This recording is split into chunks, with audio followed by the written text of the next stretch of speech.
Okay, una, may nagtanong sa akin about Pi Network. Basta ni-screenshot ko dun sa phone ko eh. So, itong pinetwork.strike.dropzone.com na may nagpa-check sa akin, hindi siya totoo mga lodi. Pag i-claim, i-click nyo yung claim Pi Network coins na yan, okay? Sinasabing ibibigyan ka ng airdrop daw pag ilagay mo yung passphrase mo. Kalokohan. So, alam nila, maraming mga pioneers na hindi marunong about sa crypto, okay? Kaya alam ko maraming na-scam talaga. Easy lang yan pag wala kang kaalam lang, sabihin bibigyan ka ng 500, ilagay mo passphrase mo. Once nakuha passphrase mo, parang wala lang din naman. Sabihin mo kasi walang pumasok. Okay, pero pag lagay mo ng ganyan, inaantay lang nilang papasok yung mga namina mo. Okay, so itong mga site, marami pa, hindi lang ito yung site. Okay, marami pang ganito. Once na hindi na siya Pi Network, kasi walang binibigay ni airdrop ang Pi Network mga lodi. Sandaan nyo yun So ayan, kinukuha. Basta pag click nyo, okay lang ni-open nyo siya, pero pag na-i-paste nyo na, tapos na-unlock nyo, parang na-click yung unlock, yun ang delikado. Okay? Pero pag i-open nyo, okay lang. Walang problema yun. Huwag nyo lang i-paste yung mga passphrase nyo katulad ng ganito na kinukuha nila. Okay? Kasi napaka-delikado yan mga lodi. So,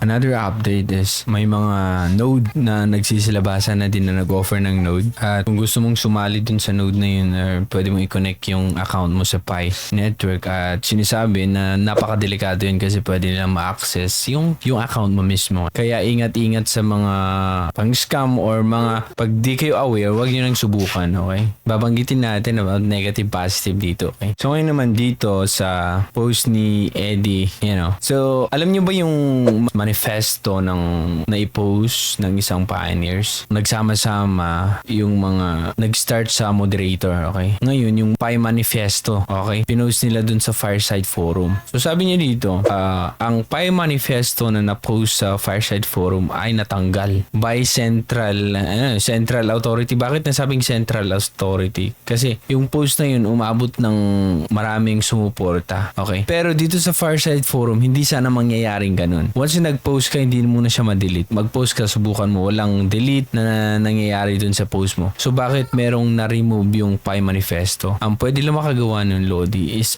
yung core team kasi sila yung gumawa dito sa Fireside Forum. So yun yung parang minsan pangit din na kung ayaw nila dun sa iyong post mo, tatanggalin nila. Yun lang naman is ginawa ng community na manifesto na parang yung binabanggit nila kung ano yung saloobin nila about dun sa network. Sinasabi nila unity naman. Wala namang parang nabanggit lang nila na magkaisa tayo. At yung lang siguro nagsabi sila na transparency from the core team. Kaso lang yun, tinanggal eh. So ito pa sa now both posts about Pi Moderators Manifesto were deleted. Okay? So yung mga post ng moderator na yun dun sa Fireside Forum ay na-delete. Na sana dapat yung Fireside Forum is forum yan, social media platform na kung saan speaks decentralization at walang delete, freedom of speech.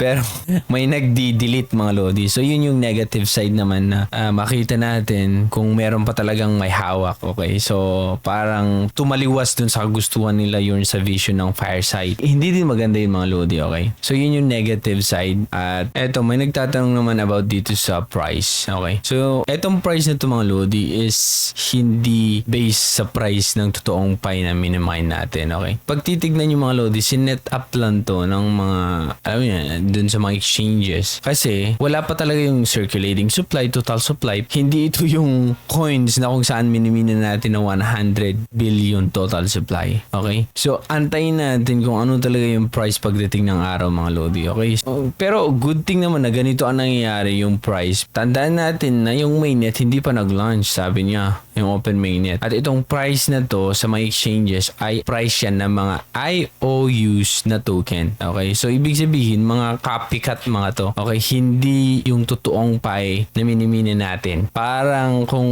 nag-join ka dito, ang binibili mo lang is yung future price ng Pi Network. Okay? Once mag-open mainnet, tapos binili mo sa ganitong price, tapos nag-open mainnet is tumaas palalo, pwede mong ibenta yon. Pag tumaas palalo, din may profit ka. Kaso lang problema, paano pag hindi yan price pagdating ng open mainnet. Binili mo ng ganito. Subukan mong ibenta, hindi na yun yung price niya. So nakikipag-bet ka dito na kung bibili ka dito sa price na to, tataas pa lalo yung price ng Picoin pagdating ng araw. Okay, may mga tao na bumibili dito at sa price na to at naniniwala na mas mataas pa to, mas mataas pa ang 1 Pi sa ganitong price. Kasi pag bibili ka ng ganitong price, ibig sabihin, naniniwala ka na mas mataas pa dito kasi yun yung expect mo. Pag open mainnet na, pwede mo na siyang i-trade pa rin sa mas mataas na price kasi yun ang paniniwala mo. Okay? So, ganun lang mga Lodi. So, binanggit natin positive, negative about sa Pi Network. So, ayan mga Lodi, ang update natin. Waiting tayo kung meron silang iba o ibibigay na update this coming month. Pero alam naman natin nung nakaraan,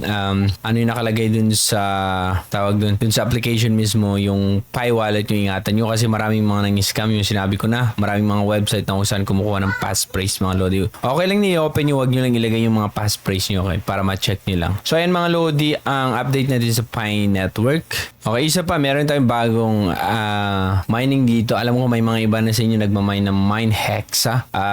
Pag panoorin nyo itong video na ito, parang Indian ata ang mga developers dito. Makita nyo naman dito, dito lang start nyo every 24 hours nagmamine, and then pwede kayong mag-vote kung saan malilis yung token nila. Okay, kung gusto nyo sa Binance, then i-vote nyo sa Binance. Depende. Okay, di natin alam, malapit na ata nilang ilis itong Hexton chain na to, Hexa chain, kasi meron na silang Block Explorer na kung saan nakikita yung mga transaction mga Lodi. So maganda. Okay, so kung gusto nyo i-try mga Lodi, free mining lang to. Okay, free mining lang. Yung link nasa baba. Okay, yung link nasa baba para makapag-start yung mag-mine ng Hexa. Okay, so yan lang mga Lodi. Ako si Trogi and thank you so much for watching. Bye.